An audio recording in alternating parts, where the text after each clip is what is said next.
او په دغه انبیاو کې یو پیغمبر دی و موسی علیه السلام چې الله رب العزت د ده سره خبرې کړي مخلوقاتو کې انبیاو کې یو انسان سره الله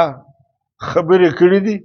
برای راست د پردې در شا چې هغه یو موسی علیه السلام دی دا خصوصیت امتیاز د موسی علیه السلام وکلم الله موسی تکلیما خبرې وکړي د موسی علیه السلام سره خبرې کول یو دی معزز پیغمبر چې په انبیاو کې جلا امتیاز لري چې یوازې د ده سره الله خبرې کوي یهودو دی بدنامه کوي زموږ ملایان وایي وایي دا تړی و په ژبه کې نعوذ بالله دغه یې وایي تړی ولې سو ځکه چې وایي فرعون یې در ژبه کش کړي ټول درواغ وایي بهره فرعون ورته وویل چې زه یې وژنم زما بېعزتي یې وکړه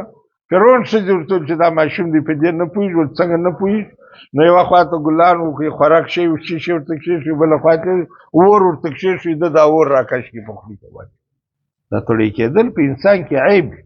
او پیغمبر دی څوک الله منتخب کوي چې هغه د هر قسم عیب جسماني عقلا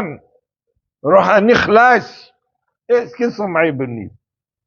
یا دی بدنامه کې نعوذ بالله چې په بازار کې جامې کښلې وي ځغستلې کمیس یې ځغستله ده پسې ځغستل خلکو نعوذ بالله لس وږي او الله کې د هغه مرتبه قرآن کومه بیانوي په دا دونه انبیاو کې یوازې موسی علیه السلام دی چې وکلم الله موسی تکلیما